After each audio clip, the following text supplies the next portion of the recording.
우리는 하나님 은혜 가운데 변화되어서 하나님의 자녀가 되었고 또 성도가 되었습니다. 그래서 우리는 성경 말씀 뭐라고 하시는 거니? 이 죄악된 세상을 살아갈 때에 자녀로서 살아라 그렇게 말씀하시고, 또 우리가 세상 풍조는 참으로 악합니다. 그런 가운데 우리가 살아가고 있어요. 자녀가 되었지만 이 세상이 악하고 또 세상 풍조도 악합니다. 그래서 우리는 어떻게 살지 때로는 참 힘들고 어렵습니다. 그럼에도 불구하고 성경은 말씀하시기를 너희는 세상의 빛과 소금 역할을 감당해라. 그래서 세상을 이기는 삶이 되어야 되고 세상을 변화시켜야 된다 라고 말씀하고 있습니다. 참으로 힘들죠. 그래서 오늘 우리는 말씀 가운데 우리는 어떻게 살아야 될까? 하나님이 우리에게 분부하신 바 하나님 자녀로서 살아야 되고 또 하나님 빛과 향기를 나타내는 그런 도구들이 되어야 될 텐데, 이 세상은 그것을 허용하지가 않고 세상은 그를 우리에게 참 여건이 안 되는 것을 우리가 많이 보게 됩니다. 그래서 우리가 세상에 살아갈 때 그럼 어떻게 살아야 될 것이냐, 이게 참 중요하죠. 그 말씀을 오늘 우리가 나누고자 합니다.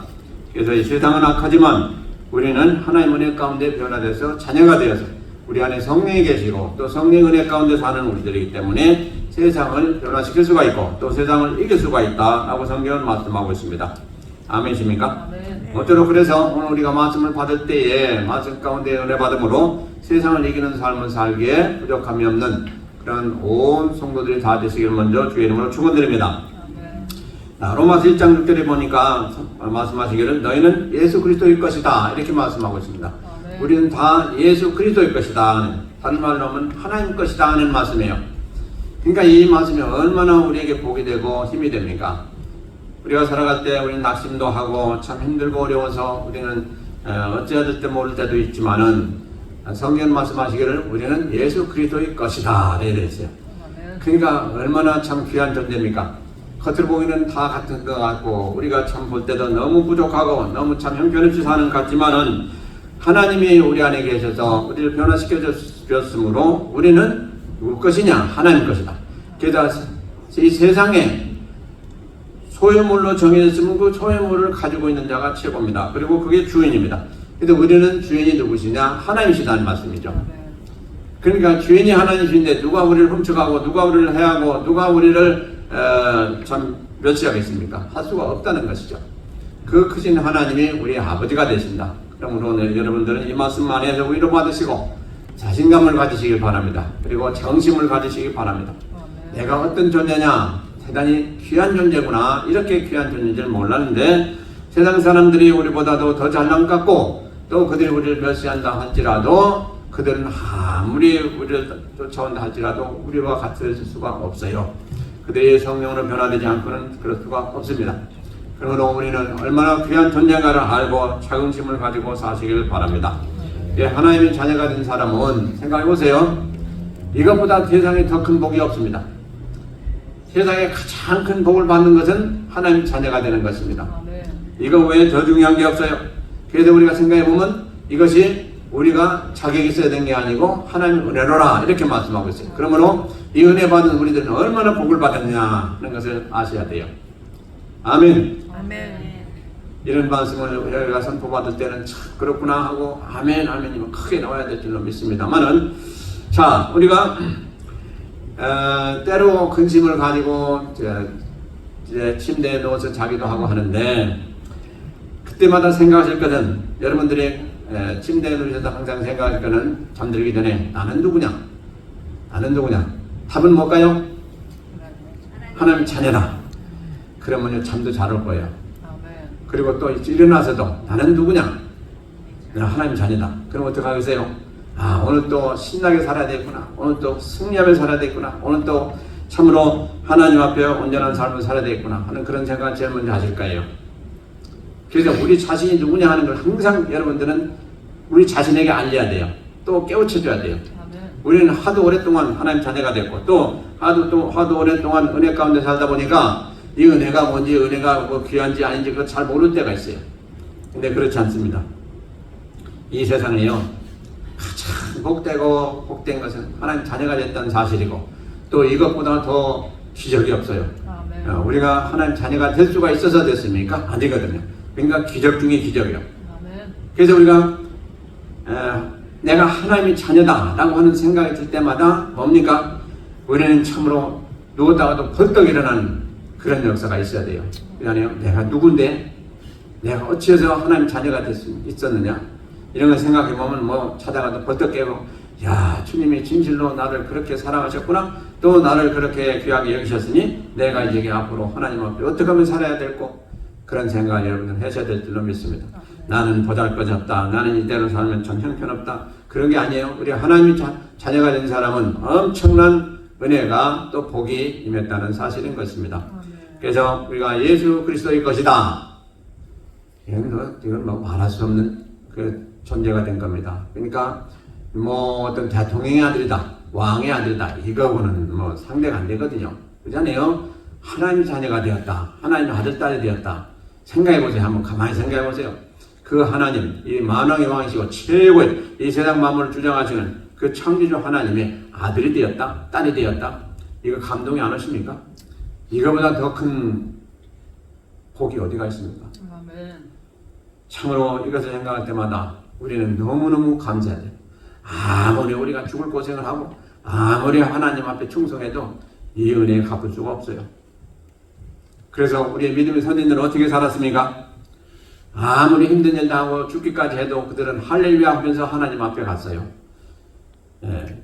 그들이 그렇게 할 수가 있었겠어요? 그 안에 계신 성령께서 그런 은혜를 주셨으니까 그들이 죽으면서도 웃음으로 또 하나님을 고백하면서 갈 수가 있었죠. 그래서 사도행전 5장에 보니까 무슨 기록이 나왔습니까? 이제 베드로와 사도들이 잡혔어요. 그럼 뭐 잡힌 게 괜히 잡힌 게 아니고 예수님을 증거하다 잡힌 거죠. 그러니까 주일 하다가 잡혔죠. 그래서 그들이 잡혀가지고 감옥에 갇히고, 너희들이 우리가 얘기한 대로 예수님을 증거하지 말고 믿지도 말라고 그랬는데 너희들이 믿는 걸 고사하고 증거하고 사람들을 많이 미혹하니까 그 뭐 매를 많이 맞았어요. 그래가지고 감옥에 갇혔어요. 그러고 나서 이제 그를 죽이려고 그랬어요. 근데 가말리엘 그 아주 훌륭한 선생이 랍비죠. 그들 죽이지 마라 그랬어요. 그 만약에 하나님으로부터 말미암았으면 너희들이 어떻게 되겠느냐. 그러고서 참 귀한 말을 해줬어요. 그래서 그들이 깨닫고 죽이진 않고 이제 석방을 했는데, 석방하면서 매를 때리면서 또 놔줬어요. 뭐라고 했느냐. 너희들이 두 번 다시 더 이상 예수 그리스도를 증거하지 말고 참여하라 그랬어요. 그게 매를 맞고 나왔거든요. 그들이 나오면서. 그러니까 아프지 않겠어요? 나오면서 그들이 어떻게 했습니까? 뭐 낚시 먹으러 나온 게 아니고 그들이 너무너무 기뻐서 할렐루야 하면서 나왔어요. 감옥에서. 그것도 매 맞고 나오면서. 왜 그랬겠습니까? 아, 진짜 예수님이 말씀하신 그대로구나 하는 것을 제일 먼저 깨달았기 때문에 뭐냐니까 너희들이 나중에 핍박을 받아서 매를 맞고 감옥에도 갇히고 죽기까지 하리라 그래 얘기했어요. 그게 내 제자가 된 증거라고 그랬어요. 아멘.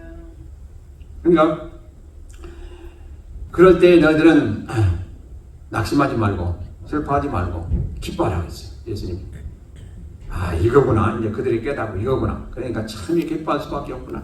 주님이 우리를 제자로 인정하시고 우리에게 또 그 은혜 주셔서 우리가 이렇게 주님 대신에 매를 맞고 주님을 증거할 수 있도록 이렇게 은혜 주시니 얼마나 감사하냐 하고 그들이 매 맞고 나오면서 할렐루야 하고 기뻐했다는 말씀이에요. 성도 여러분, 여러분들 그대로 하실 수가 있겠어요? 여러분들이 지금 예수 증거하다가 매를 맞고 감옥에 갇히고 그러고 나서 나오는데 투덜투덜하지 않으면 다행이죠. 내가 예수님한테 이렇게 충성했는데 왜 나를 매 맞게 하고 나를 또 감옥에 갇히게 하고 이런 모양 욕거리 되었습니까? 하고 아마 그럴 거예요. 근데 그게 아니고 이들 깨달은 사람들은 이게 황급이구나. 그렇지, 주님이 마셔야 될 그 매를 우리가 다시 받았고 또 주님이 증거하신 대로 그대로 우리를 제자로 인정하시고 또 이런 은혜도 주셨는데 얼마나 감사하냐고 그들은 마땅히 여기고 감사했다고 되어 있습니다. 이게 우리의 자세가 되어야 됩니다. 이게 성도들의 올바른 자세예요. 이게 신앙이에요. 예. 바로 이것이 예수 그리스도의 것이 예수 그리스도의 소유가 된 사람들의 마음인 것입니다. 그리고 믿음인 것입니다. 이게 참으로 우리에게 중요합니다. 이게 보세요. 사도 바울도 마찬가지였어요. 예루살렘에 올라가는데 많은 성도들이 올라가지 말라고 그랬어요. 그냥 올라가면 죽을 수도 있고 핍박받을 수 있고 감옥에 갇히기도 하고 온갖 환란이 기다리고 있는데 왜 올라가려고 그러십니까? 그래도 끝까지 올라갔어요. 근데 그 올라간 이유가 뭡니까? 성령이 올라가라고 하셨기 때문에 올라가는 거예요. 다른 거 없어요. 우리는 아주 심플합니다. 주께서 너 이거 해라 하면 우리는 하는 거예요. 왜 해야 됩니까? 나 이거 힘들고 어려도 못하겠습니다. 그런 얘기가 할 수가 없다는 거예요. 성령이 말씀하시기를 또 우리 주님께서 말씀하시기를 이렇게 하라 했으면 우리는 예 하고 그냥 가는 거예요. 그래서 우리는 대답이 예밖에 없다고 했어요. 노는 없다고 그랬어요. 근데 우리는 얼마나 노를 많이 합니까? 오, 이거 힘들어서 못해요. 나 이거 위험해서 못해요. 노가 많아요. 이거 안 된다는 얘기죠. 그래서 주를 위해서 사는 삶이 복되다. 그리고 가장 복된 사람이 누구냐? 순교당하는 사람이다 라고 성경은 말씀하고 있습니다. 계시록에 보면 순교당하는 자리에 얼마나 권세가 큰지요. 하나님 앞에 막 그냥 하나님 우리가 이렇게 했는데 저들 우리 죽인 사람들을 원수를 안 갚아줍니까? 그러니까 조금만 기다려라. 내가 다 해주마 그래서 하나님이. 그러니까 참으로 우리가 하나님 앞에 올바른 한 자들은 그만큼 권세가 있습니다. 여러분들 신앙생활 잘 해보세요. 권세가 있습니다. 그러니까 하나님 앞에 기도하면 응답이 빨리 오는 것이 권세입니다. 그게 은혜고 복입니다. 근데 시원찮게 신앙생활하면서 기도해보세요. 내내 기도해봐도 소용이 없어요. 안 돼요. 그거 왜 그래요? 신용이 없어서 그래요. 권세가 없어서 그래요. 하나님 앞에도 우리가 권세가 있어야 됩니다. 무슨 권세? 자녀로서 올바른 자녀 생활한 자녀로서의 그 모든 것을 한 그런 권세가 있어야 돼요. 그냥 그 이름만 내놓고는 안 돼요. 이름만 올려서는 안 되고 진짜 하나님 인정하시는 그런 성도들이 다 돼야 된다는 사실인 것입니다. 어떻습니까 여러분들? 그런 권세가 있으십니까? 그러면 하나님 앞에 기도하든 뭐하든지 하나님 즉각 응답하시고 역사하시는 거예요. 이게 권세입니다. 뭐 세상의 권세는요, 뭐 빽 쓰고 그 먹고 마시는 거 더 얻으려고 하고 그런 권세지. 우리는 그런 권세가 아니거든요. 하나님 나라에서 받는 엄청난 은혜를 받은 그런 권세란 말이에요. 얼마나 우리가 삼아야 될까요? 그리고 저탄전서 5장 22절에 보니까 우리가 이제 성도로서 어떻게 살아야 되냐? 악은 모든 모양이라도 버리라 이래 됐습니다. 악은 모든 모양이라도 버리라. 참 좋으신 말씀입니다. 이게 뭡니까? 모양은 형체가 아니에요. 아직 이루어진 것도 아니고. 근데 모양이 될 수 있는 것. 죄를 짓고 악이 될 수 있는 그 모양만 보이는 거라 할지라도 하지 말라는 얘기다. 저거 좀 이상한데 저렇게 되면 나중에 제가 안 될 것 같은데 또 하나님 앞에 야단 맞을 것 같은데 또 죄가 될 것 같은데 그런 것은 아예 하지도 말라는 얘기예요. 그러니까 악이 될 수 있는 가능성은 죄가 될 수 있는 가능성은 아예 시작도 하지 말고 생각지도 말라는 그런 얘기입니다. 이게 가장 안전하다는 얘기. 한번 해볼까? 괜찮을 것도 같은데 이럴 것이 아니고 그건 아예 보지도 말고 듣지도 말고 만지도 말하는 거예요. 이게 성경이 주신 교훈입니다. 만약 그리 하다 보면 우리도 모르게 거기에 빠져 들어갈 수 있다 이 말이죠. 그러면 죄를 범하고 하나님 앞에 올바로 설 수가 없기 때문에 그렇죠. 그러려면 어떻게 되세요? 모든 것을 말씀 안에서 행하면 틀림없어요. 그러면 뭐 우리는 만져볼 것도 없고 뭐 거기에 염려할 것도 없어요. 그래서 우리는 항상 우리 자신을 살펴봐야 돼요. 내가 지금 가는 길이 내가 행하는 것이 옳은가 그런가 항상 살펴봐야 돼요. 아 저것은 나에게 유익하다 하니까 그냥 덥석하다 보면 그 안에는 많은 함정이 있어요. 그렇기 때문에 우리가 말씀을 잘 살펴보고 또 우리가 행할 때에 주의해서 잘 행하면 절대로 우리가 죄에 빠질 수가 없습니다. 그래서 가장 적극적인 것은 우리가 저게 나쁠까 좋을까 그런 것은 아예 생각지도 말고 그 다음에 적극적인 건 뭐냐 안전한 것은 선을 행하는 거예요. 선을 행하면 그 안에는 악이 있을 수가 없어요. 그러면 저절로 우리는 올바른 길로 인도함 받게 됩니다. 그래서 선을 행하는 게 뭐예요? 말씀대로 행하는 게 선이에요. 그렇기 때문에 우리에게 하나님은 말씀을 주었습니다. 그래서 말씀 안에 계신 하나님 그분이 우리와 함께 하시기 위해서는 우리는 말씀대로 행하면 되는 거예요. 그러면 저절로 하나님이 우리 안에 함께 하시고 우리의 가는 길을 인도하시고 우리를 도와주시게 되어 있어요. 그래서 말씀은 곧 하나님이기 때문에 그래요. 그러니까 우리가 말씀을 대할 때 이렇게 참 귀중한 그런 생각 가지고 대해야 돼요. 그 말씀 실천을 또 우리가 할 때에 하나님은 더욱 역사하시고 우리를 좋아하십니다. 그래서 말씀 실천하기 힘쓰시고 그리고 무엇보다도 우리가 살아갈 때에 이제 조심할 거는 또 우리가 중요시 여기는 남과의 관계입니다. 남과의 관계. 하나님과의 관계도 참 중요해요. 근데 다른 사람과의 관계 이게 잘 갖는 것 대단히 중요합니다. 성경 말씀은 우리가 이 세상을 살면서 남과 잘 화목한 가운데 올바로 잘 살아가면 그 관계가 하나님께도 같이 연결이 된다는 거예요. 근데 우리가 여기서 살면서 서로 질시하고 어그러진 삶이 되고 관계가 좋지 않으면 하나님과도 관계가 막힌다는 거예요. 그러니까 우리가 가정에서 가족들이 불화하게 되면 그 가족은 하나님 앞에 기도하든지 뭘 하든지 상달이 안 된다고 보면 그게 맞는 얘기예요.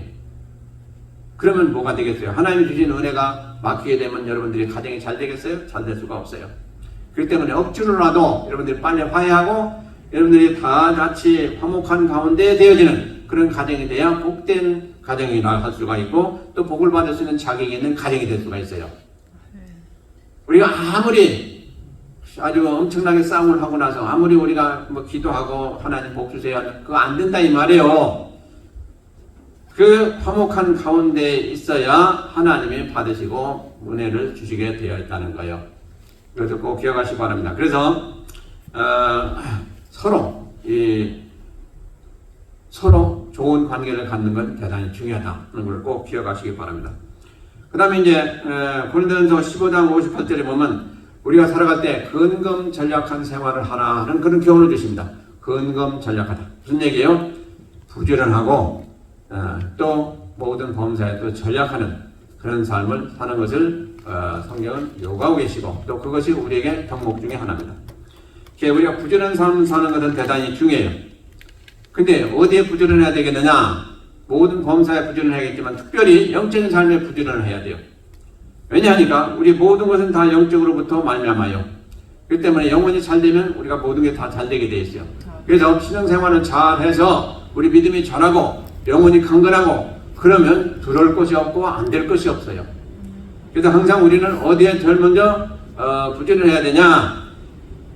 뭘까요? 우리가 구체적으로 말씀 보시기와 기도하시기에 부지런해야 돼요. 여기서부터 우리 인생이 갈립니다. 여기서부터 복을 받느냐 못 받느냐가 제일 먼저 시작되는 것이 바로 여기입니다. 근데 여러분들 얼마나 열심히 하십니까? 말씀 생활 또 기도 생활 얼마나 열심히 하세요? 그거 안 하면서 복 주세요. 소용없어요. 안 돼요. 안 돼요. 첫 번부터 막히면 될 게 없어요. 그러니까 여기서부터 뚫려야 돼요. 말씀과 기도 생활부터 우리가 잘해서 우리 영적으로 충만함을 받아야 그 다음부터 하나님이 교통이 되고 또 하나님께서 너는 됐다 준비가 됐다 그러고 이것저것 주시게 되어 있어요. 믿음이 없는 자에게 은혜가 없는 자에게 주어봤자 소용없어요. 그걸 하나님은 너무나도 잘 알고 계시는 분이에요.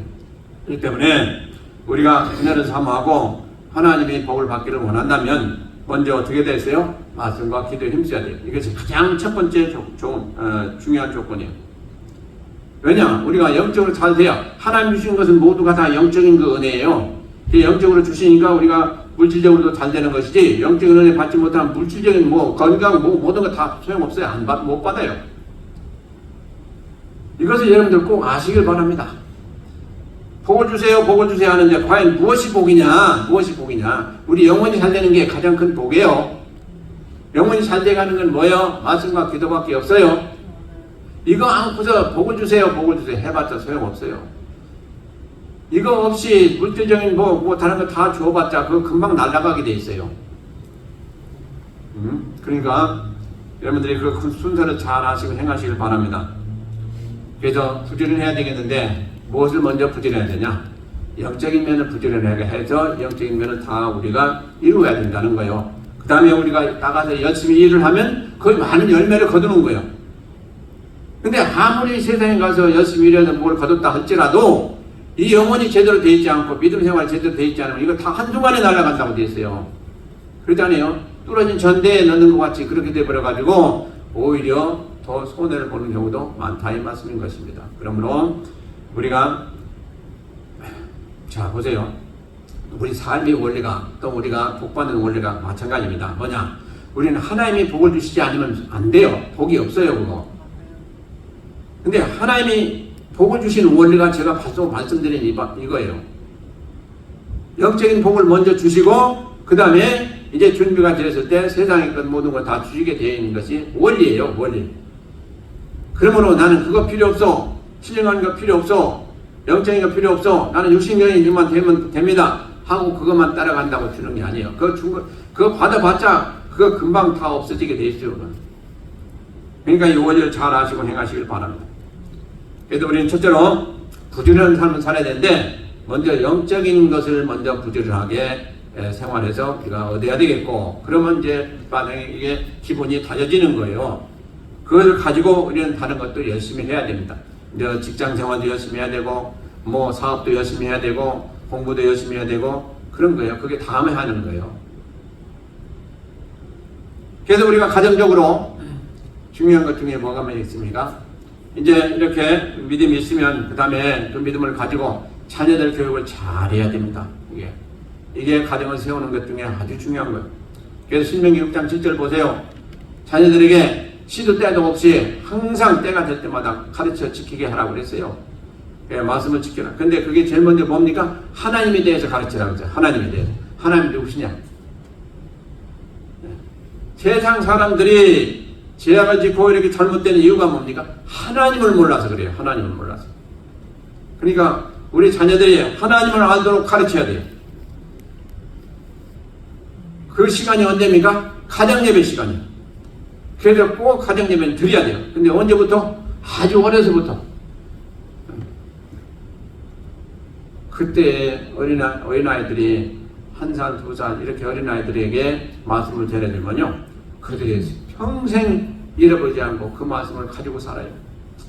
근데 나중에 이제 뭐 티네이저 나이 때 되면 그때 되면 이게 저들이 이제 좋은 건 기억하겠지만 그렇지 않고 뭐 엄중한 말씀 같은 건 아예 받질 않습니다. 그렇기 때문에 그때는 너무 그 교육을 해도 약해요.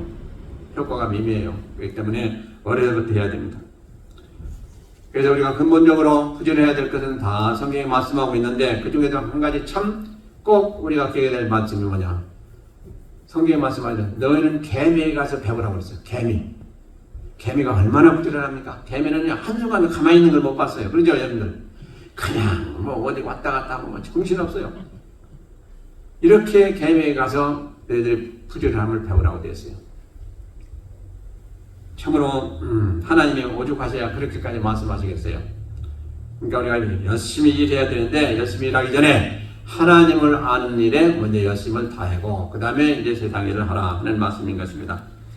그리고 이제 또 우리가 중요한 것은 뭐냐? 하나님 자녀로서 살아갈 때 검소한 생활을 하라는 것이 성경의 교훈입니다.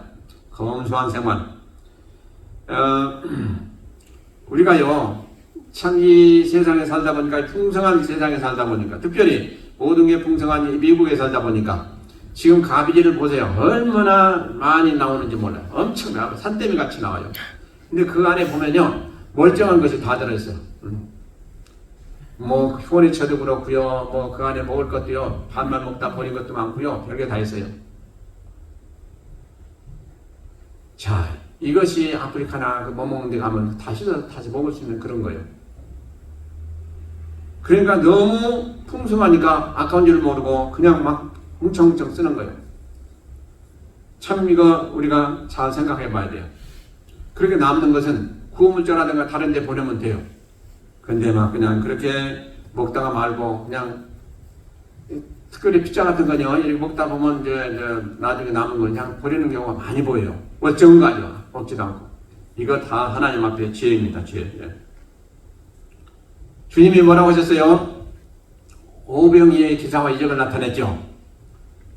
그러고 나서 뭐라고 하셨습니까? 많이 남았어요. 버리지 말고 다 거두거나 그랬어요. 거두니까 어떻게 됐어요? 12광지가 넘었다고 그랬어요.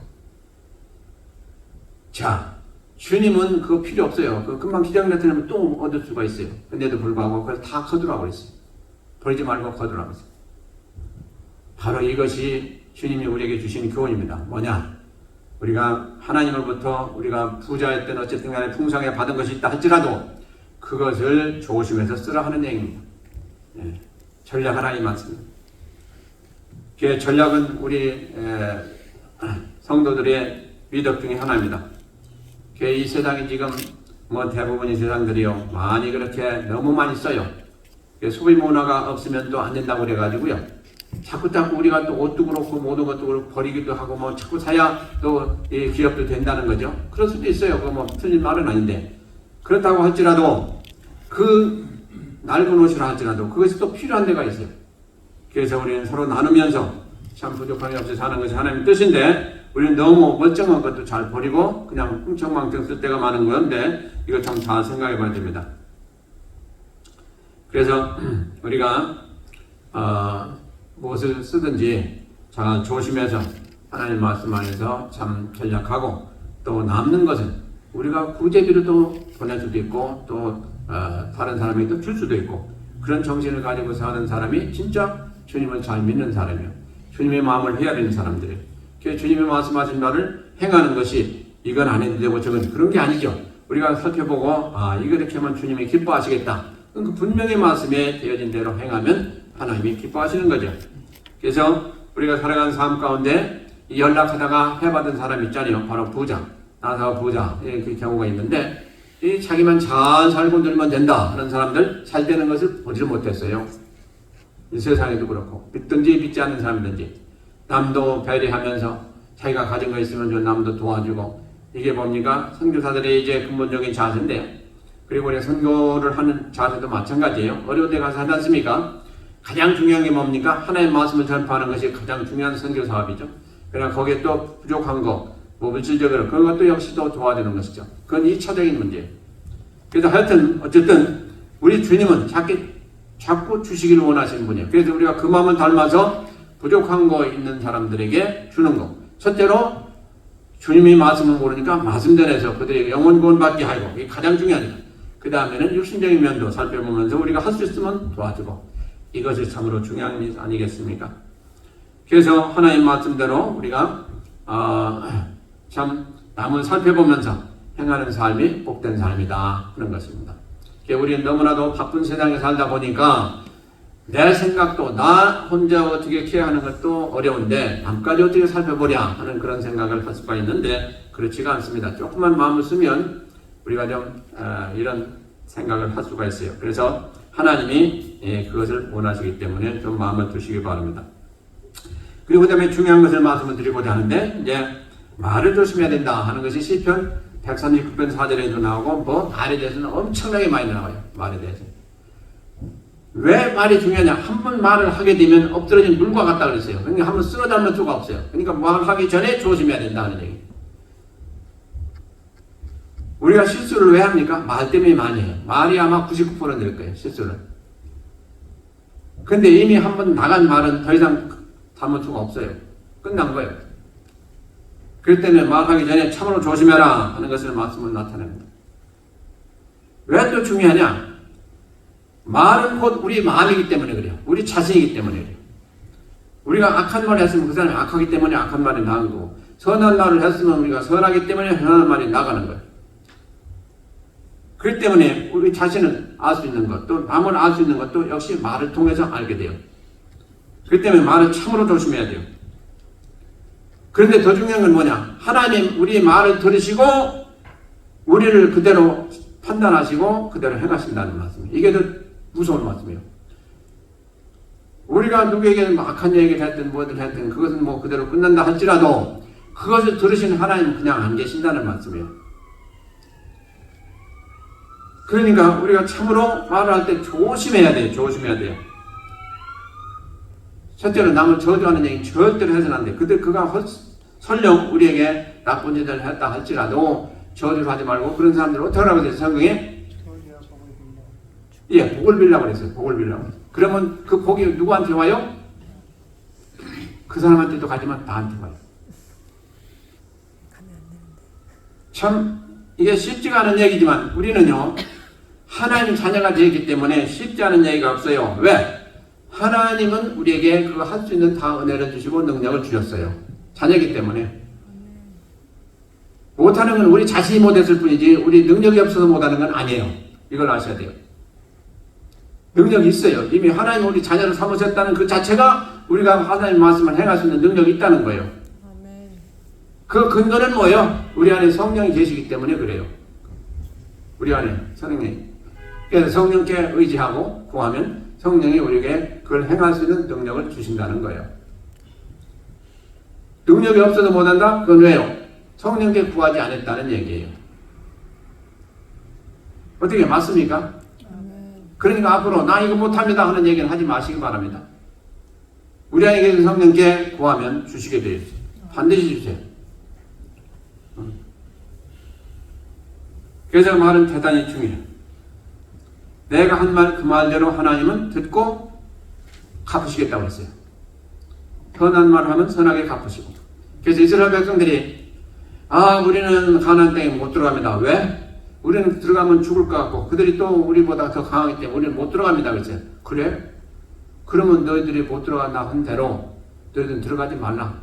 내가 들여보내지 않겠다. 그리고 광야 생활 40년 시키면서 다 죽었어요. 이걸 여러분들 꼭 기억하시기 바랍니다. 못하겠다 하면 못하겠다 하는 대로 그 말대로 그렇게 되어진다는 얘기예요. 내가 하겠습니다. 그러니까 하나님 도와주세요. 이게 됐으면 가나안 땅 벌써 들어갔을 거예요.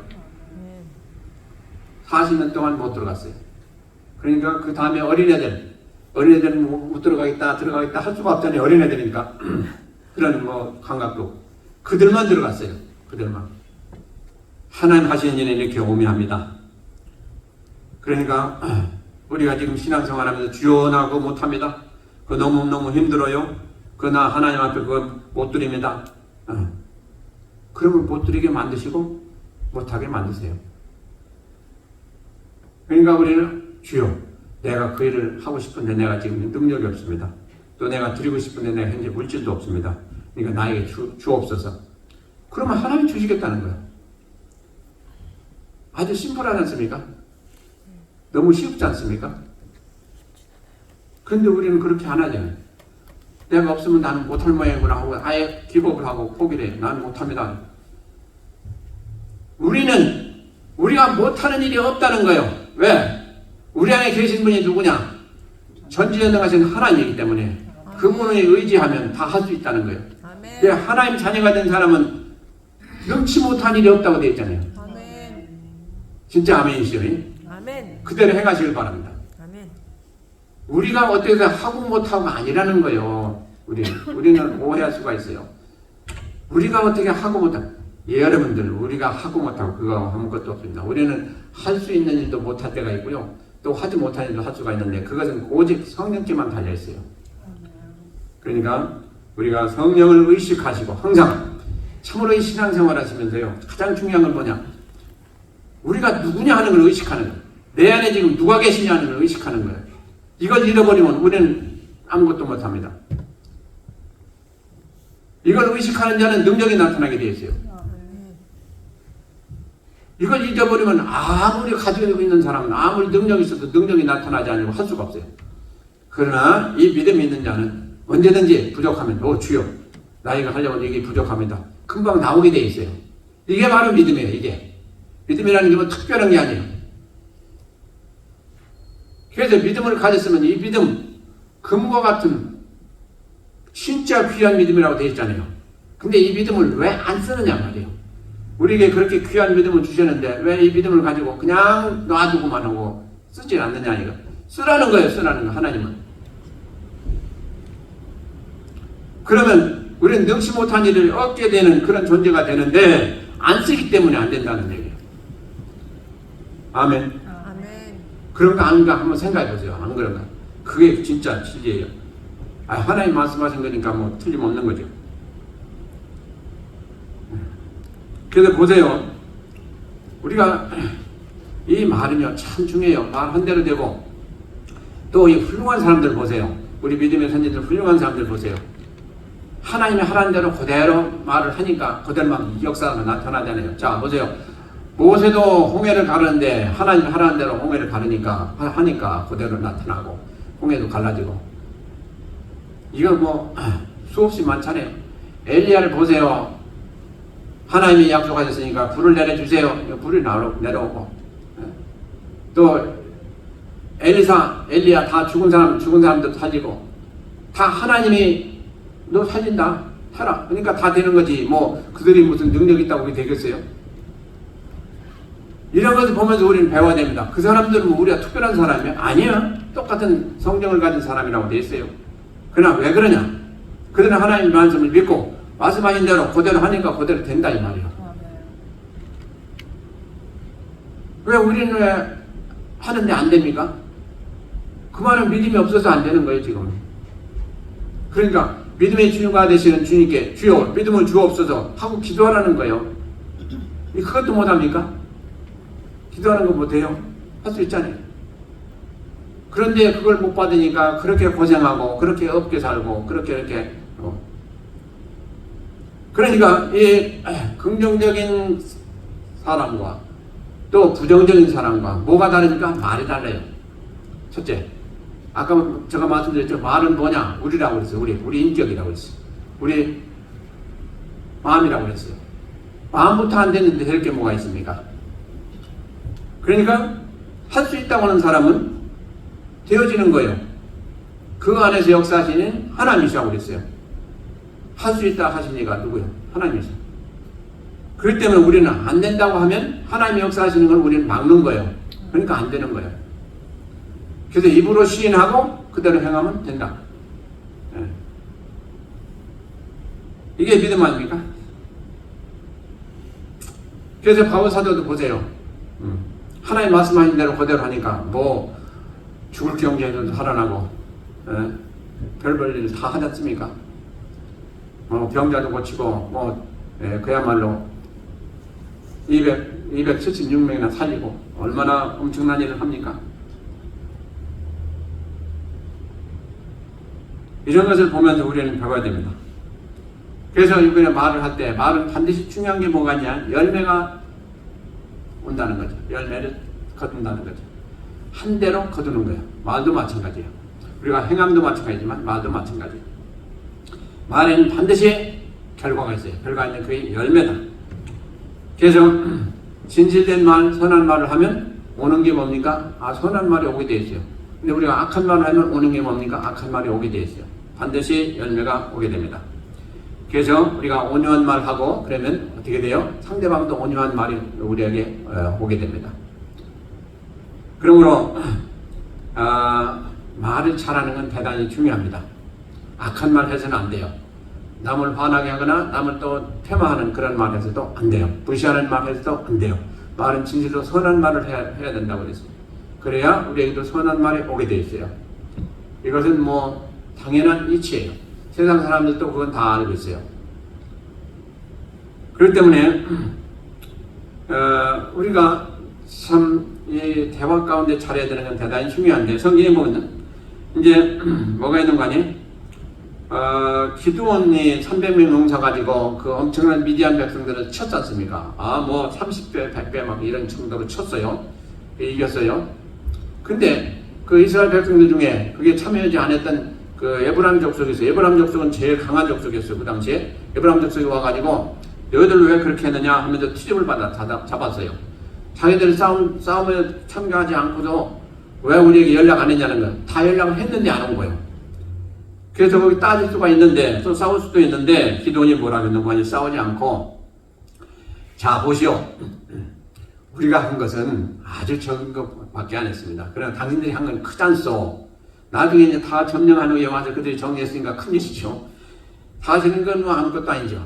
그렇게 칭찬했어요. 그렇게 또 그들을 죽여 세웠어요. 그랬더니 그들이 아무 말 않고 그냥 잠잠해져 그 문제가 잘 해결됐어요. 그러니까 지혜롭게 말을 잘한 거죠.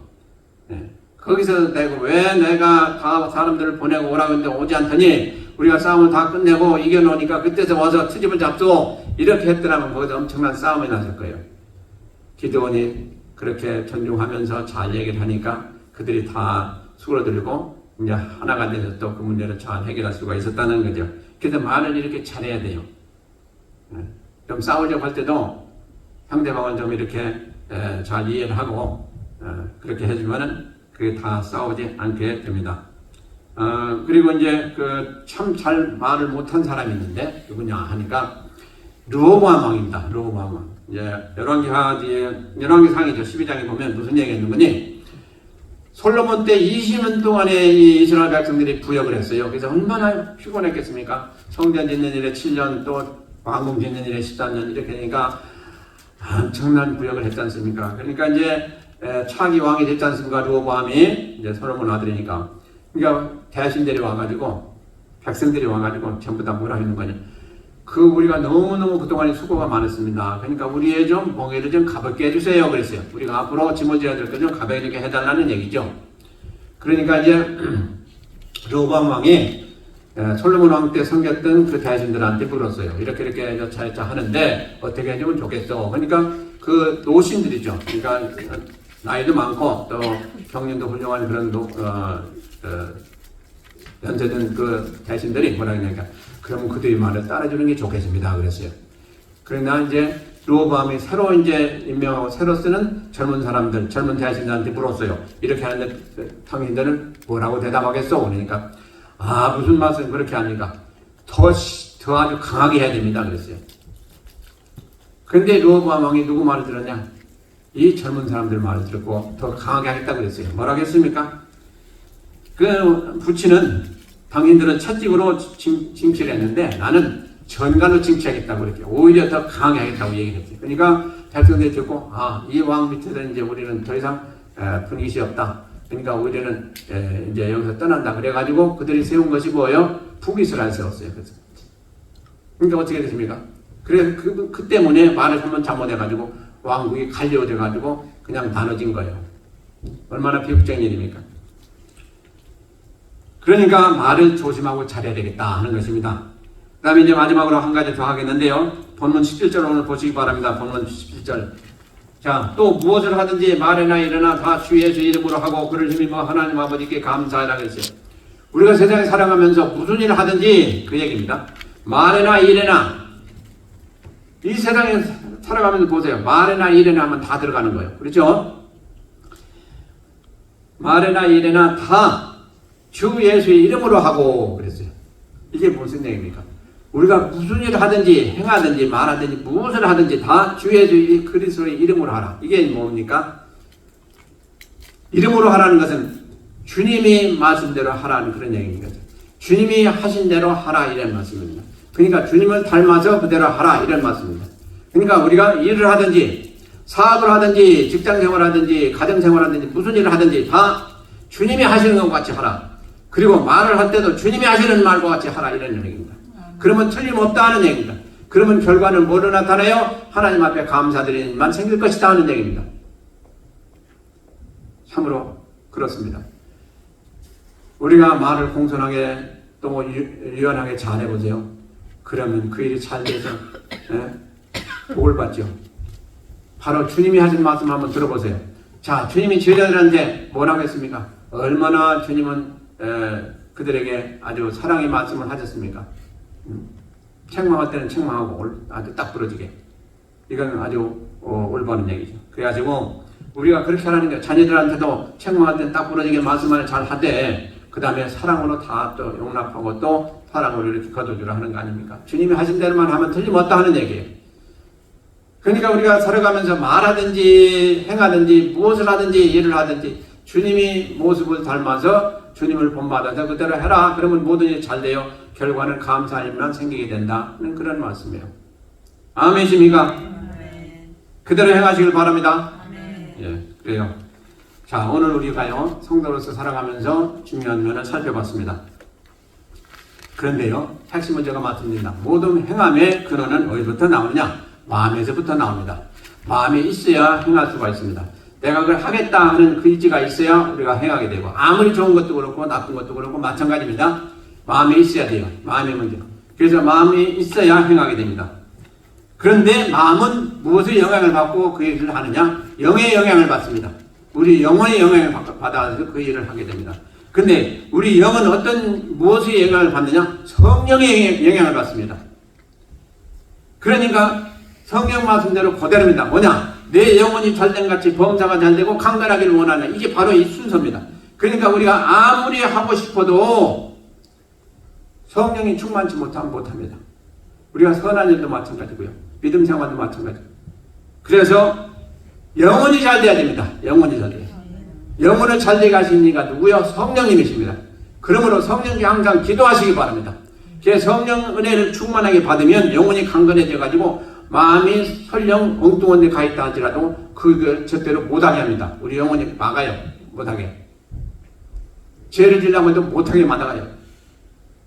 그게 근원이 어디서부터 왔어요? 성령께서부터 왔어요. 성령이 영을 감동해 하시고 못하게 합니다. 그러면 그건 못해요.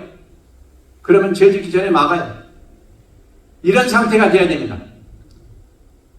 그러니까 성령의 충만함을 받아서 영원히 잘된 같이 범사가 잘되고 강건한 그런 복을 다 받으시는 성도님 되시길 주의 이름으로 축원드립니다. 기도하시겠습니다. 하나님 아버지